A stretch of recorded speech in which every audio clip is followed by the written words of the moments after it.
Que a graça do nosso Deus seja sobre cada um de nós possamos, nessa ocasião, adorar o Senhor. Hoje é dia do Senhor, dia de adorar, dia de bendizer, dia de exaltar o nome do nosso Deus.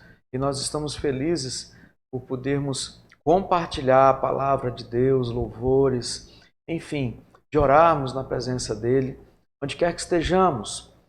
Seja bem-vindo à nossa transmissão, que você possa ser edificado e que nós juntos possamos edificar uns aos outros.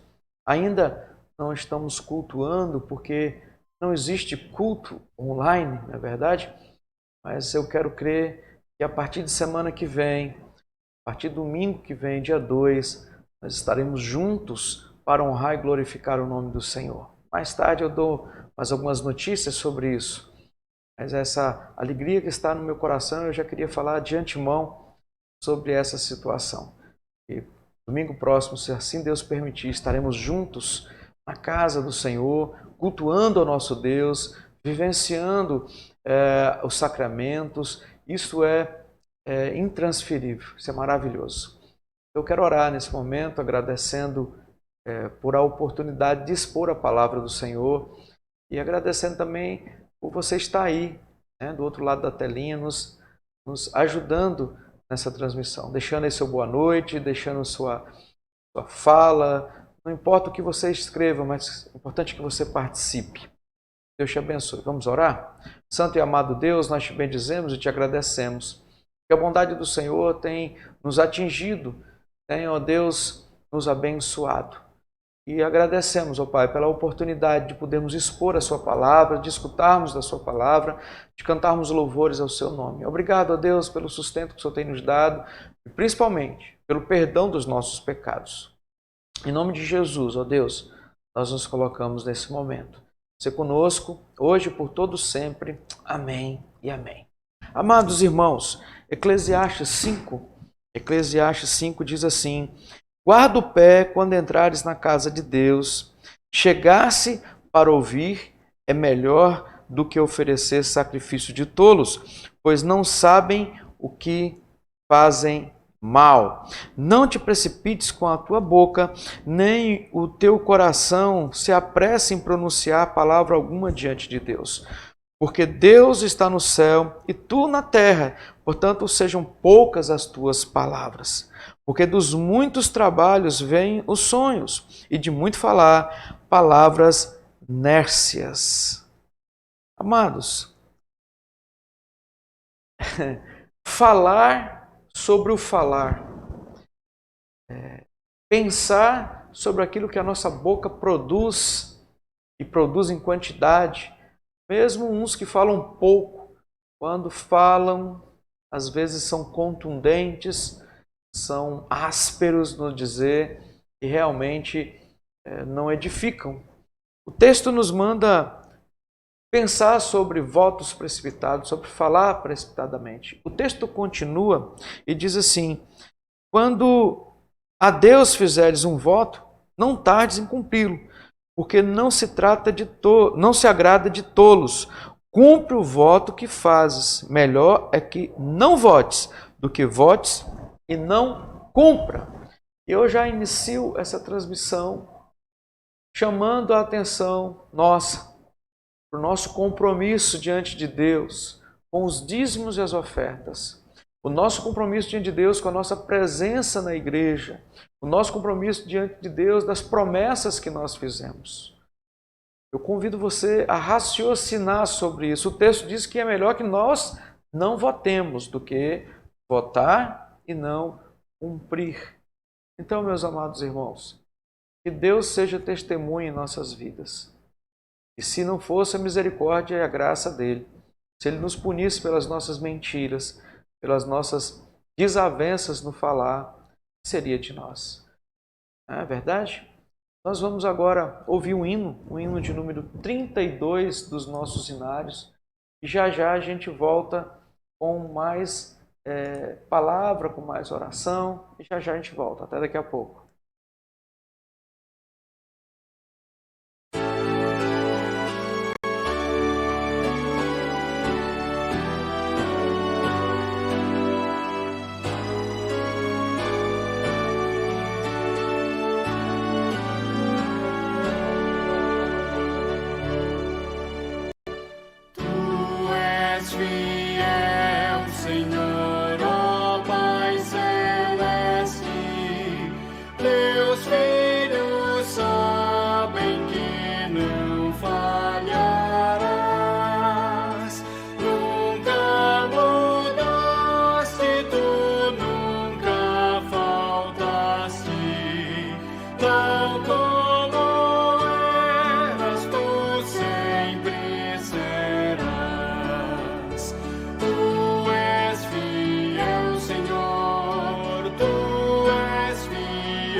Que Deus dê esse perdão, continue dando esse pleno perdão em nossas vidas. Que alegria é poder saber que somos perdoados por Deus.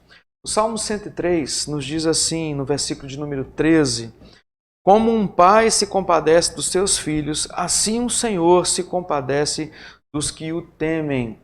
Amados irmãos, por isso nós podemos fazer que nem o verso 1, bendizer ao Senhor. A nossa alma pode bendizer o Senhor, porque tudo que há em mim tem que bendizer o Senhor. Nossa alma precisa estar atenta a essa alegria.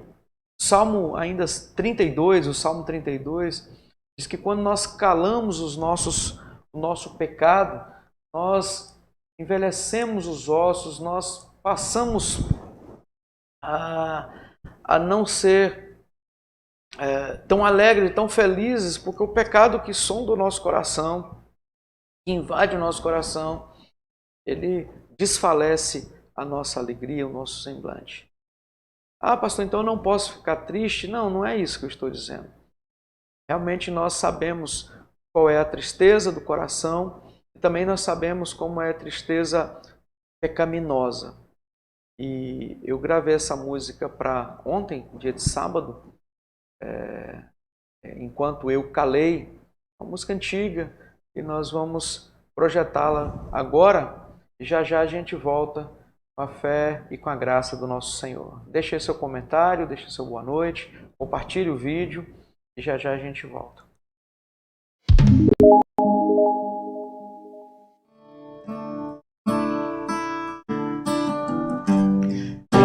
Enquanto eu calei o meu pecado,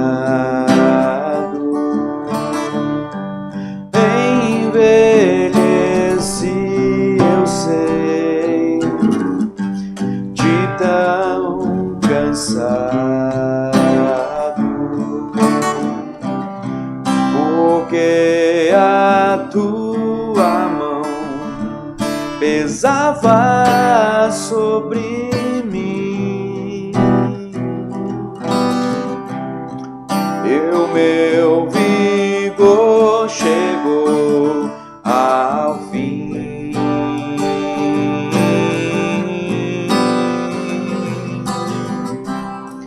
E o meu pecado então eu não mais ocultei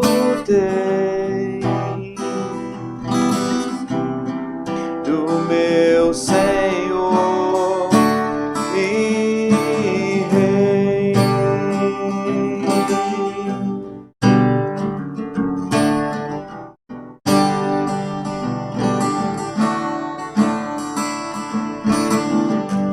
Assim eu confessei o meu pecado, e pelo sangue de Jesus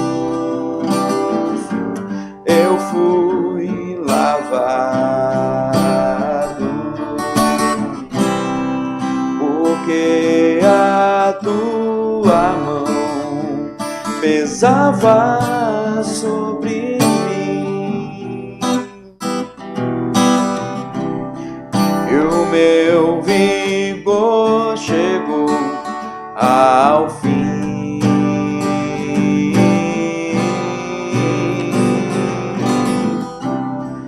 Do meu pecado então eu não mais ocultei,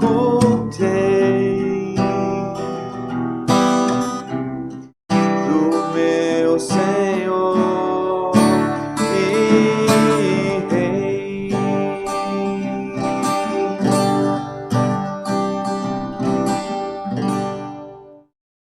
Amém. Quando nós calamos o nosso pecado, nós envelhecemos os ossos, como diz Davi, pelos muitos gemidos. Amados irmãos, eu quero continuar nossa exposição de Tiago. Tiago, agora capítulo 3, versículos de 1 a 12. como de praxe, vou novamente lhe pedir, abra sua Bíblia aí na sua casa, mas também vou projetar aqui na tela, aproveitar esses tempos que nós estamos aqui no escritório. Quando estivermos lá na igreja vai ficar mais complicado para projetarmos esses textos, ok?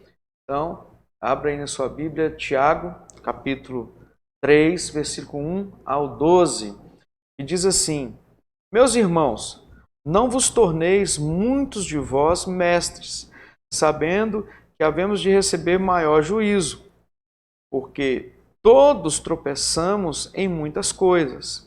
Se alguém não tropeça no falar, é perfeito varão, capaz de refrear também todo o corpo. Ora, se pomos freio na boca de cavalos para nos obedecerem, também lhe dirigimos o corpo inteiro. Observais igualmente os navios, que sendo tão grandes e batidos de rígidos ventos, por um pequeníssimo leme, são dirigidos para onde queira o impulso do timoneiro. Assim também a língua, pequeno órgão, se gaba de grandes coisas. Vede como uma fagulha põe em brasa tão grande selva. Ora, a língua é fogo, é mundo de iniquidade. A língua está situada entre os membros de nosso corpo e contamina o corpo inteiro. E não só põe em chamas toda a carreira da existência humana, como também é posta ela mesma em chamas pelo inferno. Pois toda espécie de feras, de aves, de répteis e de seres marinhos se doma e tem sido domada pelo gênero humano. A língua, porém, nenhum dos homens é capaz de domar. É mal incontido, carregado de veneno mortífero. Com ela bendizemos ao Senhor e Pai. Também com ela amaldiçoamos os homens, feito à semelhança de Deus. De uma só boca procede bênção e maldição. Meus irmãos, não é conveniente que essas coisas sejam assim.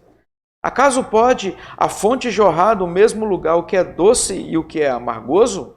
Acaso, meus irmãos, pode a figueira produzir azeitona ou a videira figos? Tampouco de água salgada pode dar água doce. Vamos orar? Santo e amado Deus, te bendizemos e te agradecemos. Mais uma vez, ó Pai, nos colocamos em petição diante do Senhor, para que o Senhor abra o nosso entendimento e assim possamos compreender o texto ora lido, que será exposto aos nossos corações. A começar em mim, ó Deus, faz a sua obra, faz o seu milagre, para que possamos entender todo o ensino da Tua palavra, hoje e por todo sempre, em nome de Jesus. Amém e amém. Amados irmãos, conta-se a história de três amigos crentes que foram no monte, né, orar. Aqueles que gostam de orar no monte. E chegando lá, eles resolveram orar e contar os seus dilemas um para os outros. E o primeiro disse assim: eu tenho um vício da bebida, eu me embriago muito, eu fico chapado e isso é terrível em minha vida. Mas eu não gostaria que ninguém soubesse disso. E conto isso para vocês, para que vocês possam me ajudar em oração. O outro disse que o vício dele era mentir. Ele era muito mentiroso e contava as histórias que não eram bem daquele jeito. E o terceiro começou a orar cada vez mais forte. E aí eles falaram: e você, meu querido? Ele falou assim: o meu grande problema é que eu sou fofoqueiro. Amados irmãos, tirando o gracejo, é muito problemática a vida de uma pessoa que não contém a sua língua. A vida de uma pessoa que a sua língua ela é maledicente, ela não raciocina, por assim dizer. O que vem na boca, o que vem na sua mente, ele fala. É muito difícil isso. Tirando o gracejo do início da exposição, para que nós entendamos o grande problema, o grande pecado da língua, nós queremos pensar o que Tiago nos mostra aqui. Quais aplicações de Tiago para as nossas vidas diante do nosso erro da nossa língua, desse pequeno órgão, desse pequeno membro do nosso corpo que faz grandes estragos. Mas para isso eu quero só reportar a nossa pregação passada, que foi em Tiago 2, 14 a 26, onde Tiago faz uma diferenciação entre uma fé operosa, uma fé verdadeira, uma fé testificada por obras, e uma fé inoperante ou morta, como ele diz, que não se manifesta em obras, que não se vê ali evidências que a pessoa realmente tem uma fé. Hoje, agora, Tiago ele já mostra o problema da língua, coisas que ele já disse anteriormente sobre o uso da língua. Ele fala ali no capítulo 1, verso 19, ele diz assim: sabei todas essas coisas, meus amados irmãos, todo homem seja pronto para ouvir, tardio para falar e tardio para se irar. Ainda no verso 26 ele diz: se alguém supõe ser religioso, deixando de refrear a língua, antes se enganando o próprio coração, a sua religião é vã. E o texto ele inicia no versículo de número 1, dizendo que nós não devemos nos tornar mestres. Meus irmãos, não vos tornei mestres muito de vós. Não vos tornei muito de vós mestres, sabendo que havemos de receber maior juízo. Mas o que o Tiago começa dizendo aqui, em caráter ilustratório ou de amplitude aqui para que nós entendamos? Não falar como mestre de tudo ou de todos. A ideia básica aqui é que muitos vão dizer que é para você não assumir indiscriminadamente a tarefa de ensinar, ou que não devemos estudar, porque essas tarefas são exigentes demais para nós. Mas João Calvino, ele entende diferente essa exortação. Ele entende que nós não devemos nos posicionar como aquele que julga saber de tudo, como aquele que tem uma solução para todas as coisas, aquele que julga saber o melhor para todos. E assim, essas pessoas fazem intromissões indevidas, intromissões pecaminosas em questões que não lhe diz respeito. São os verdadeiros sabichões. O entendimento de Calvino ele é mais característico aqui do texto de Tiago. Tiago ele está dirigindo-se aos crentes de forma geral. E se ele está dirigindo aos crentes de forma geral, a ideia que Calvino nos passa daqueles que querem ser sabichões, daqueles que sabem tudo, aqueles que têm uma resposta para todas as coisas, que se julgam mestres sobre os outros, faz muito mais sentido. Mas quem age como mestre, fazendo uso das palavras de forma indevida, está sujeito a receber, como diz o texto, maior juízo. Amados, quem impõe um rigor moralista, que às vezes até extrapola, até ultrapassa as Escrituras, está sujeito a ser tratado da mesma forma. Se você tem essa mania de querer ser legalista a ponto extremo, de dizer além daquilo que a Bíblia diz, ou de interpretar de uma forma completamente tua aquilo que a Bíblia diz, você está sujeito a ser tratado da mesma forma. Por isso que o texto nos diz que haverá de receber maior juízo. Igreja, é necessário que nós saibamos usar palavras com amor, com misericórdia, porque nós todos somos igualmente falhos. O que o texto nos diz? Verso 2, porque todos tropeçamos em muitas coisas. Todos tropeçamos em muitas coisas. Somos todos igualmente problemáticos nessa área. Podemos tropeçar? Sim, não há quem não faça. Os mestres que se julgam perfeitos, que julgam sem misericórdia, estes não dominam a palavra. Existe nessa prática uma incoerência. O perfeito varão, ou seja, aquele que é maduro, o perfeito varão, aquele que é maduro, ele consegue dominar as suas palavras, ele consegue ser coerente naquilo que ele fala, naquilo que ele vê, naquilo que ele age. Então, ele consegue maturidade para a ação. Levando em conta eles levam em conta o que é necessário, saber o que é necessário falar, o que convém falar, na hora de falar, não simplesmente como mestres, mas como cristãos que realmente se preocupam com a vida das outras pessoas. Por isso, queridos, nós vamos ver algumas orientações que Tiago nos dá quanto ao uso da língua. E a primeira orientação é que o bom uso da língua aponta para uma vida santificada. O bom uso da língua aponta para uma vida santificada. Nós vemos isso no verso 1 até o verso 5. Tiago, então, ele passa a considerar que uma pessoa que não tropeça no falar é perfeito varão. Ele diz, se alguém não tropeça no falar, versículo 2, parte B, é perfeito varão, capaz de refrear também todo o corpo. É aquele alguém que tem maturidade, que age com sabedoria, que tem discernimento espiritual. É quem não, no caso, quem tem domínio próprio, quem tem domínio realmente da situação. Entretanto, quem não tem domínio de suas palavras, não tem domínio também de outras ações realizadas pelo seu corpo. Tiago aqui está dizendo que uma pessoa que consegue dominar a sua língua demonstra uma vida de santificação.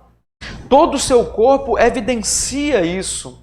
Se conseguirmos, querido, dominar a língua, é porque todas as outras coisas também estão controladas. Ele vai explicar isso. Quem é perfeito varão é capaz de refrear também todo o corpo. E é interessante que a partir do verso 3, Tiago começa a dar exemplos. Ele fala do freio na boca de um animal, que possibilita o dono do animal, aquele que coloca o freio no animal, a dirigir todo o seu corpo. Quem faz montaria de animal sabe disso, que consegue dominar através daquela coisa que coloca na boca ali, todo o animal. Ele ainda dá outro exemplo do leme, de um grande navio. Esse leme pequenino, ele possibilita o timoneiro conduzir para onde quiser aquele navio. Já pensou? Um volantezinho pequenininho, o cara consegue uma grande embarcação ser conduzida. Ainda, ele mostra outros exemplos. Mas, amados irmãos, assim como o freio, como o leme, a língua é capaz de grandes resultados. A língua é capaz de grandes resultados.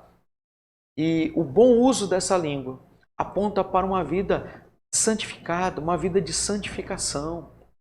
Provérbios 12, verso 18, nos diz assim: alguém há cuja tagarelice é como pontas de espada, mas a língua dos sábios é medicina.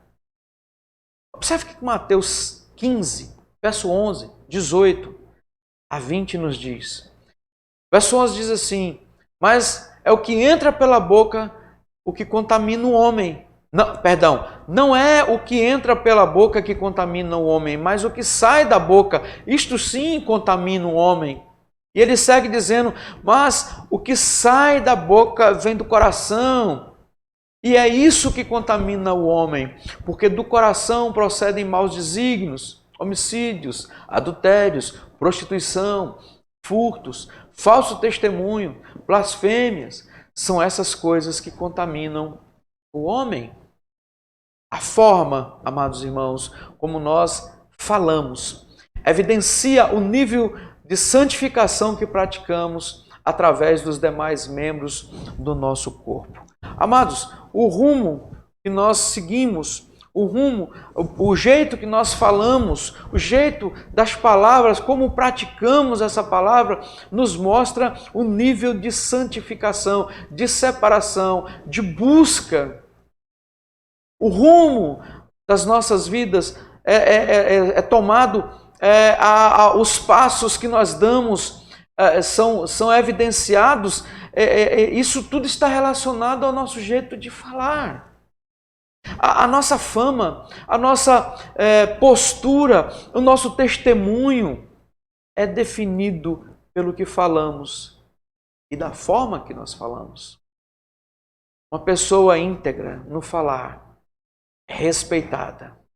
Uma pessoa íntegra no falar, ela usufrui de confiança daqueles que o rodeiam. Entende, igreja? O bom uso da língua, da nossa fala, aponta para uma vida santificada. Mas uma segunda orientação quanto ao uso da língua aqui que Tiago nos dá, é a segunda parte do texto, que vai do verso agora 5 até o verso de número 12. É dizer que o mau uso, em contraponto ao bom uso da língua, o mau uso da língua produz grandes prejuízos. O mau uso da língua produz grandes prejuízos. Exatamente isso que você está sabendo. E você sabe disso. Você tem consciência disso. A língua é exemplificada como uma fagulha. No verso 5 e 6, Tiago trata isso. Ele diz assim: vede como uma fagulha põe em brasas tão grande selva. A língua como pequeno estalito, uma pequena fagulha. Esse pequeno órgão pode, como uma fagulha, incendiar uma grande floresta. A língua ainda vai dizer no verso 6 que ela é como fogo, ela é como mundo de iniquidade. A língua, ela contamina o corpo do qual ela faz parte. Ele diz assim: a língua está situada entre os membros do nosso corpo e contamina o corpo inteiro. Ainda diz que a língua põe em chama toda a carreira da existência humana. E por fim, ele diz que a língua é inflamada ao mal pelas chamas do inferno, ou seja, sobre Satanás. Que pintura mais lúcido não precisava ser que Tiago nos dá aqui. A língua como uma fagulha. Do verso 7 e no verso 8, ele nos apresenta a língua como um animal indomável, como um animal selvagem. E é interessante que ele diz que toda espécie de fera, de ave, de répteis, de seres marinhos se doma e tem sido domado pelo gênero humano. Ou seja, o homem domina os animais, mas não consegue dominar a sua língua. Ele diz no verso 8, a língua, porém, nenhum dos homens é capaz de domar. Nenhum dos homens. E ele completa no verso 8 dizendo que a língua é mal incontido, é carregado de veneno mortífero. Olha aqui os exemplos que Tiago dá do mau uso da língua e como o mau uso da língua produz grandes prejuízos. Ainda em um terceiro exemplo ele dá aqui da língua como uma fonte ou como árvore inconsistente. Inconsistente. Do verso 9 até o verso 12. Ele nos mostra como que a língua pode bendizer a Deus e amaldiçoar o homem, que é criado à imagem de Deus. Sendo assim, a ação de bendizer a Deus se torna inconsistente. A ação de bendizer a Deus se torna inconsistente quando ela amaldiçoa a imagem e semelhança de Deus.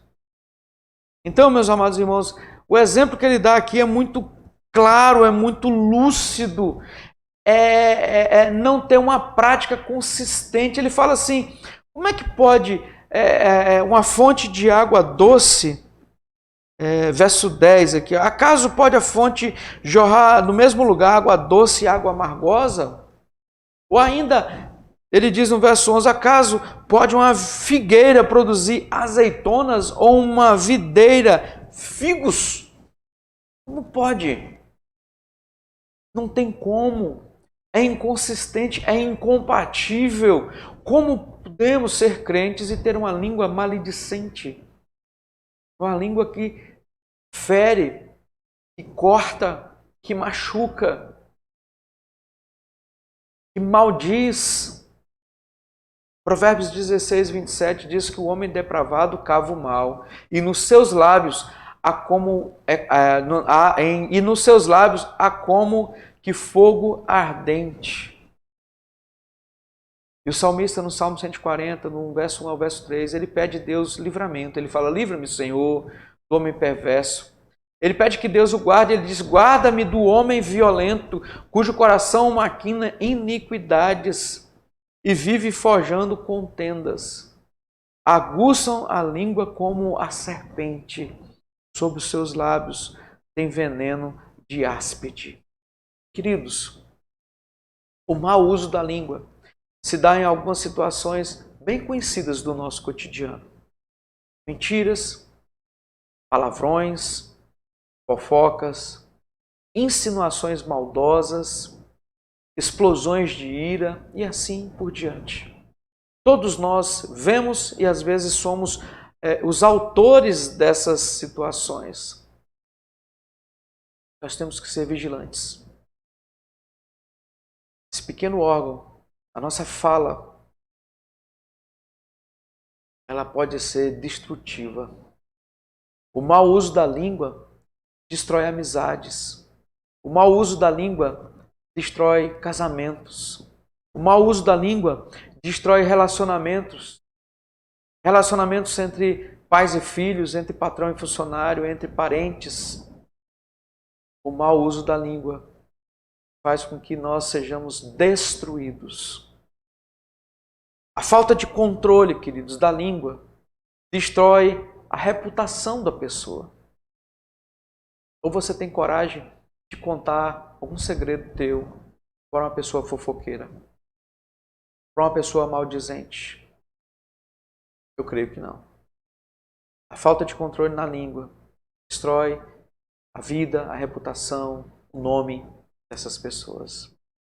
E pior de tudo, a falta de controle da língua, ela não promove a glória de Deus. Quando não refreamos a nossa língua como o texto nos orienta a fazer, quando não sabemos dominar a nossa língua, quando a nossa língua passa a ser animal indomável, ela não promove a glória de Deus. Eu quero concluir pensando que nós falamos hoje sobre o bom uso, sobre a orientação quanto ao uso da língua, bom uso da língua, e isso faz com que nós dirigimos o corpo inteiro. E falamos também do mau uso da língua, e isso produz grande destruição, grandes estragos. E a pergunta, e a exortação e o desafio que eu deixo para você é: você é capaz de examinar a si mesmo e de ver quanto sua língua está sendo contundente, maliciosa? Será que mesmo sendo verdade, você tem condição de fazer o que você está fazendo? Será que você está promovendo a glória de Deus com a sua língua, com a sua fala?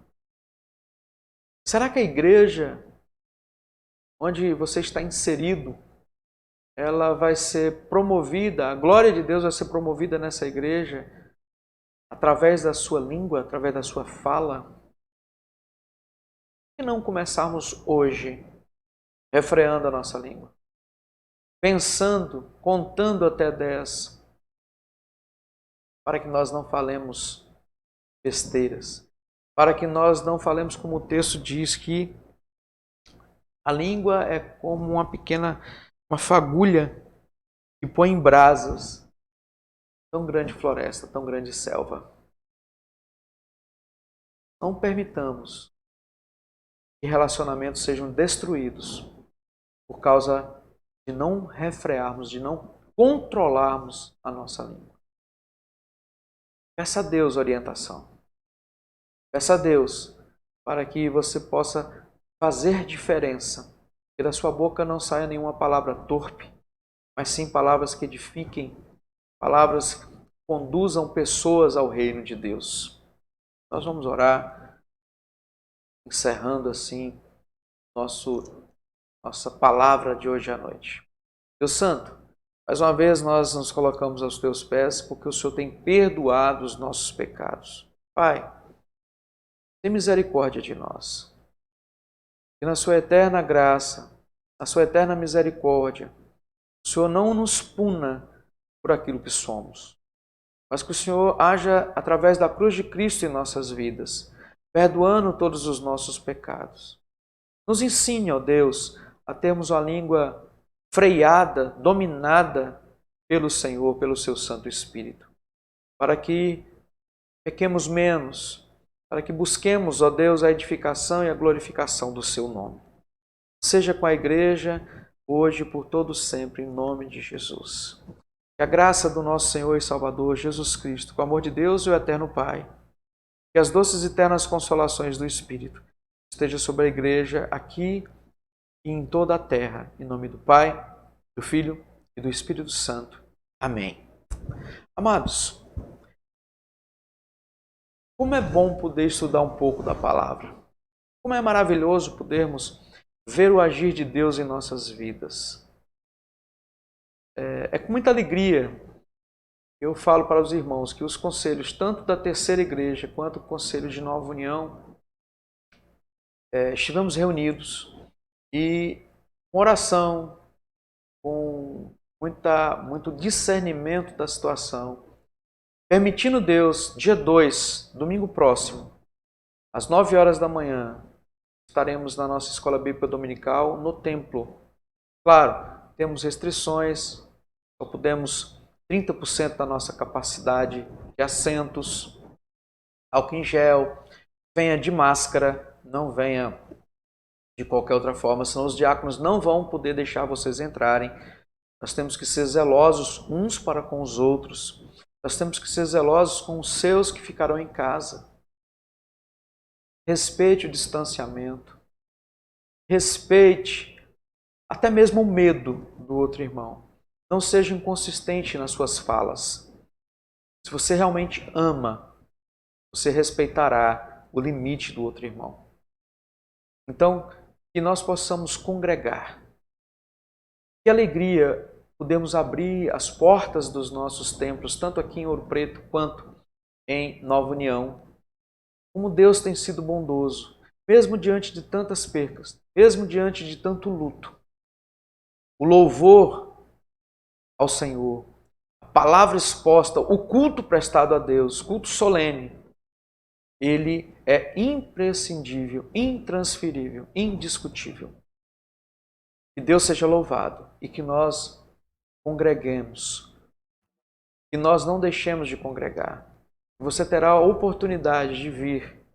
Então, se projete, se programe e vamos voltar aos cultos, vamos voltar às nossas práticas. Deus deixou assim para que nós façamos. Que Deus nos abençoe, que Deus nos guarde. Quarta-feira ainda será a transmissão via YouTube e Facebook. Você que está aqui nos acompanhando no YouTube e Facebook, um beijo no coração de vocês. Deus abençoe ricamente cada um de vocês. Orem um pelos outros. Eu tenho familiares meus com Covid, tem vários familiares da igreja com Covid. Então, não só Covid, mas também com problema de coração, com câncer, com problemas diversos. Oremos um pelos outros. Então, quarta-feira ainda faremos de forma online, às 19h30. Aí, a partir de domingo, às 9h e às 19h. E, no caso, na outra quarta-feira, nós estaremos já no templo. Vamos também transmitir, mas lá de dentro do templo. E eu conto com a presença de vocês. Deus abençoe, Deus guarde e até mais à frente, se assim o nosso Deus nos permitir. Beijo no seu coração.